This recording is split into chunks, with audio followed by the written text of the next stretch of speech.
Thank you. So, older workers are the fastest growing share of the workforce. And one big reason for that is because it's gotten a whole lot harder for Americans to retire because high costs and low wages squeeze families.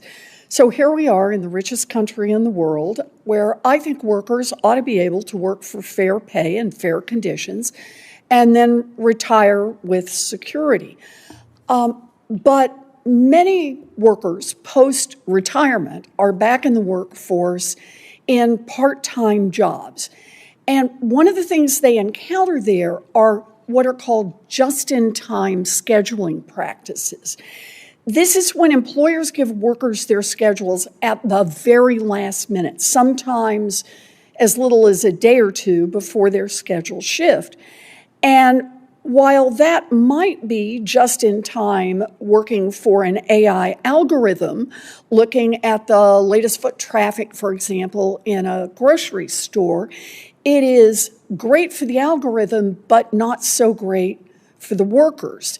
So do you go to the doctor's appointment, or do you skip the shift and not get paid?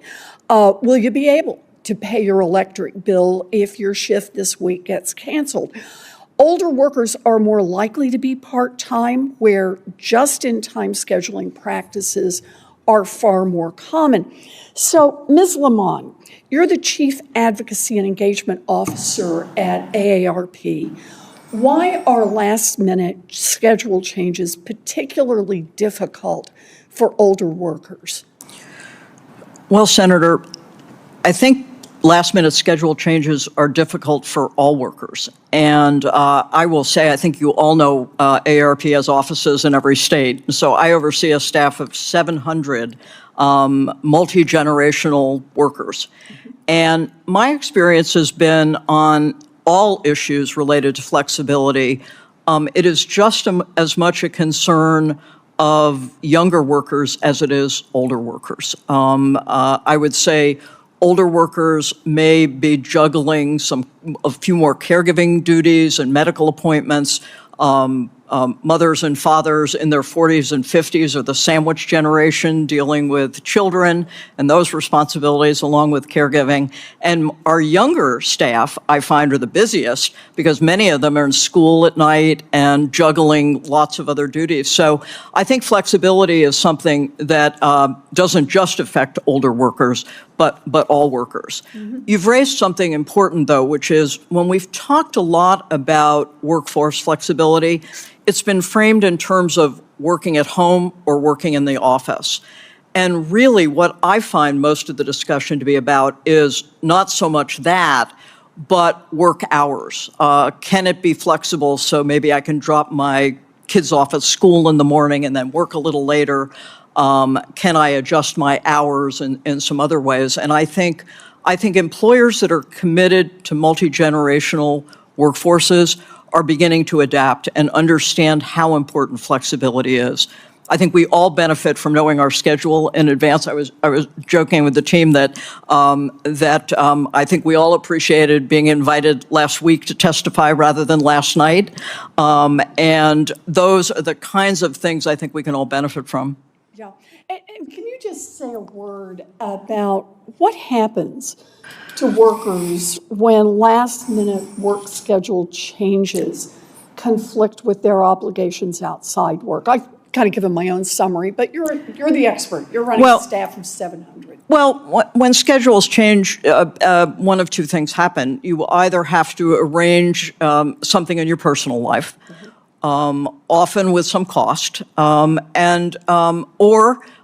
you miss something at work. And that, depending on your employer, can be a matter for discussion or a matter for serious confrontation. Mm-hmm. And I think it really depends. And it's incumbent on all of us, I think, to talk much more about what are the labor force needs. We are going to have to engage more older workers in jobs across this country. And what does that mean? And what does that mean also for our multi-generational workforces? So it seems to me that we need some guidance around this. As you say, some employers are changing, but many are not. Sure. And so the question becomes, what is the right way? What should be the workplace rules? I've got a bill called Schedules That Work, and it would give employees just a couple of rights. One is the right to request a schedule that works for them without getting fired for making the request.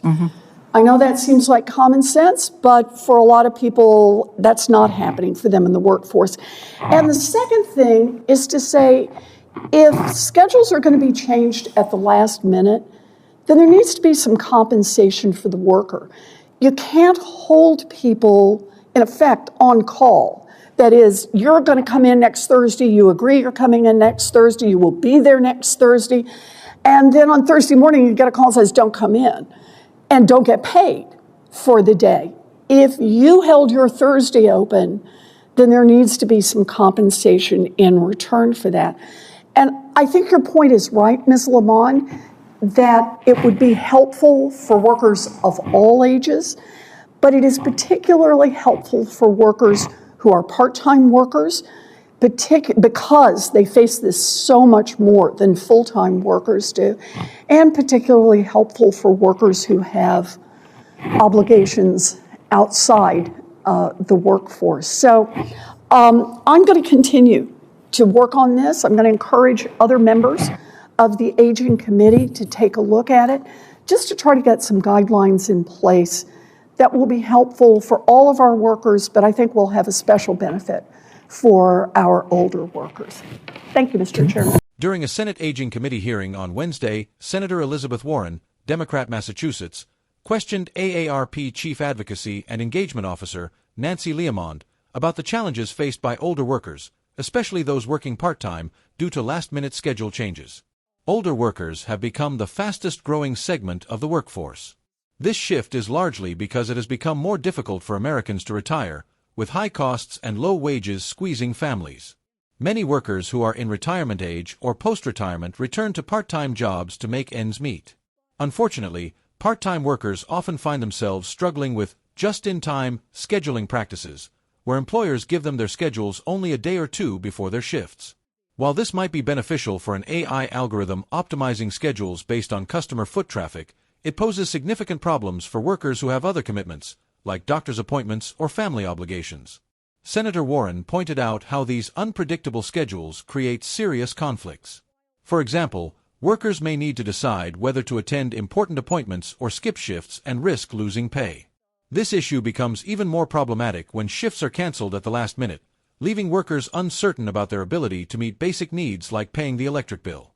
As it turns out, older workers are more likely to experience such scheduling practices, as they tend to work part-time jobs where just-in-time scheduling is common. Nancy LeaMond, who oversees a staff of 700 multi-generational workers, shared her insight into the issue. She explained that while last-minute schedule changes affect workers of all ages, they are particularly difficult for older workers. Many in this group, especially those in their 40s and 50s, juggle caregiving duties for both aging parents and children.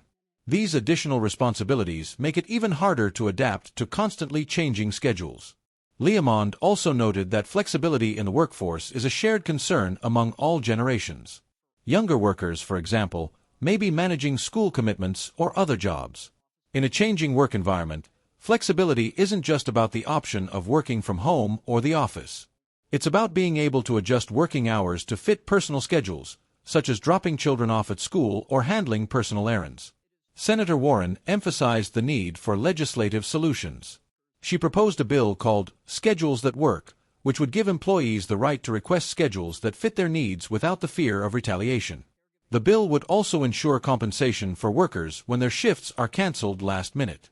This would prevent employers from leaving workers in limbo by requiring them to remain on call without pay. Warren made the case that these changes would be particularly beneficial for older workers, who are more likely to work part-time jobs with uncertain hours.